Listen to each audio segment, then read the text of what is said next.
रीवा में 15 कमरे वाला एक स्कूल ऐसा है जहां पर 100 से ज्यादा बच्चे हैं, लेकिन उनके लिए सिर्फ 2 ही कमरे हैं। बारिश के दिनों में स्कूल की छुट्टी करनी पड़ती है क्योंकि दोनों कमरों की छत टपकती है। मामला घोघर स्कूल का है। कभी यहां पर कई एकड़ जमीन थी। बदलते वक्त के साथ आसपास के लोगों ने जमीन पर कब्जा कर लिया। रही सही कसर सरकार ने पूरी कर दी। दिव्यांग बच्चों का हॉस्टल और BRC के लिए दफ्तर बनाकर खेल मैदान तो पूरी तरीके से खत्म हो गया। स्कूल की इमारत भी देख रेख के अभाव में खंडहर में होती जा रही है। एक कमरे में कक्षा 1 से 5 तक की क्लास लगती है, दूसरे कमरे में 5 से 8 तक की क्लास लगती है। 1 दर्जन कमरों में DO, DPC, BRC का कब्जा है। जिम्मेदार कहते हैं कि स्कूल बच्चों के लिए हम वहां पर सारी सुविधाओं का इंतजाम करेंगे, लेकिन कब, इसका कोई जवाब नहीं है। मैं इस समय रीवा के सबसे पुराने स्कूल में से एक घोघर स्कूल में मौजूद हूं। आज सुबह से बारिश का आलम था, जिसके चलते यहां आज बच्चों की छुट्टी कर दी गई है। मैं पहले टीचरों से बात करूं, उसके पहले आपको यहां का नजारा दिखा देता हूं।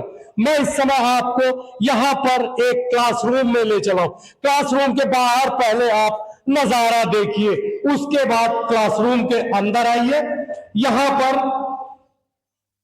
टेबल के ऊपर बच्चों के बैठने की चटाई, यहां पर पानी, छत पूरी तरीके से भीगी हुई, यह बताने के लिए पर्याप्त है कि इस क्लासरूम के क्या हालात हैं। इस कमरे में भी पूरी तरीके से गीला है, छत से पानी टपक रहा है। इसका सीधा सा अर्थ है इस रूम में भी क्लास नहीं लग सकती। इसका मतलब आज बारिश की वजह से, आज क्यों, जब भी बारिश हो स्कूल की छुट्टी हो जाए। मैं यहाँ पर कुछ टीचर है। मैम, कितने बच्चे पढ़ते हैं आपके स्कूल में? क्या नाम है आपका? मेरा नाम भूरजबी खान जी। कितने बच्चे पढ़ते हैं? लगभग 116-17 बच्चे के हैं।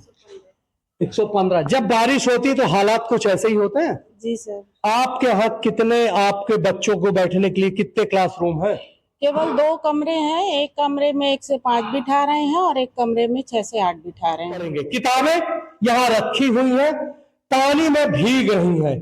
एक कोने में किसी तरीके से इन किताबों को सुरक्षित रखने की कोशिश की गई है। इस क्लासरूम में अगर बच्चे बैठेंगे, इसकी छत, इसकी फर्श, ये अभी थोड़ी देर पहले गिरी है। इस अपने आप में एक बड़ा सवाल है। यहाँ मैम कितने कमरे होंगे लगभग? यहाँ 14 कमरे हैं। 14 कमरे हैं। उन 14 कमरे में किसके पास कितने कमरे हैं? 14 कमरों में 2 कमरे तो अपने हैं, एक कमरे में ऑफिस है, बाकी 6 कमरे BRC महोदय जी के अंडर में है, एक कमरा DPC सर के अंडर में है और 3 कमरे लगभग BO कार्यालय की किताबें रखी हुई हैं। बच्चे एक भी नजर नहीं आ रहे हैं। बारिश की वजह से बच्चों की छुट्टी कर दी गई है। आज स्कूल में जब भी बारिश होती है, लगभग 3 से 3.5 महीने स्कूल के यही हालात होते हैं। क्या आप लोगों ने इसकी बात की जानकारी किसी को दी? हम लोगों ने इंफ्रास्ट्रक्चर के मामले में जानकारी दी और जानकारी के साथ साथ हम जो है हमारे DPC ने भी मीटिंग लिया था और उसमें सारी जानकारी हुई थी और उसके लिए सर्वे कराने की बात की गई। कलेक्टर महोदय ने साफ तौर से निर्देशित किया है। DPC से भी जब मेरी बात हुई तो उनका यह कहना था किसी भी ऐसे क्लासरूम में बच्चे नहीं पढ़ेंगे जहां पर छत गिरने का खतरा। एक तो छत गिर रही, ऐसा लगता है वहां खड़े होने के बाद आप अपनी मौत से खेल रहे हैं।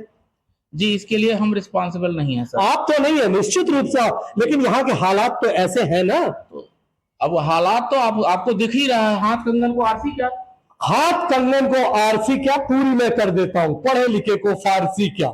इसका सीधा सा अर्थ है स्कूल के हालात कितने शानदार है, ये आपने देख लिया। ये तस्वीरें आपको हमने दिखाई, अब आप ही तय करिए यहाँ पर शिक्षा का क्या है स्तर, जब अधिकारियों को केवल अपने कमरे की चिंता, बच्चों की कोई चिंता नहीं। NDTV के लिए मैं जावेद अंसारी। 2-4 कमरे हो सकता है उन्होंने हायर किया हो पुस्तकों को रखने के लिए, लेकिन अब ऑलमोस्ट किताबें जा चुकी हैं और कक्ष सभी खाली हो चुके होंगे, तो हम उसको दिखवा लेते हैं। और बरसात के समय में जो आप कह रहे हैं कि एक कमरे में 1 से 5 के बच्चे और एक कमरे में 6 से 8 के बच्चे बैठकर पढ़ रहे हैं, तो हो सकता है कि ऐसी स्थिति होगी, कुछ सीपेज की स्थिति हो, जो भी हो उसको हम दिखवा लेंगे, क्योंकि हम लोगों ने बार निर्देश भी यहाँ से जारी किए हैं और बराबर इसकी समीक्षा भी हो रही है। तो किसी भी स्थिति में जर्जर कक्षों में तो बच्चों के बैठने की स्थिति ही नहीं हो सकती है, संभव नहीं है। और बहरहाल अगर ऐसी स्थिति है तो उसको हम दिखवा लेंगे। जिस स्कूल का विषय है डीओ से इसकी जांच करा लेते हैं। स्कूल के कमरों का जो उपयोग है वो शैक्षणिक प्रयोजनों के लिए होना चाहिए। यदि शिक्षा विभाग से जुड़ी अन्य किसी गतिविधि के लिए हो रहा है और स्कूल के लिए कमरों की आवश्यकता है तो वो निश्चित रूप से उनको खाली करने चाहिए, अपनी गतिविधियां कहीं और संचालित करनी चाहिए। तो स्कूल का संचालन भली प्रकार से हो, बच्चों को बैठने में तकलीफ ना हो, इसके लिए डीओ को भेज करके हम लोग ये पॉइंट क्लियर करें।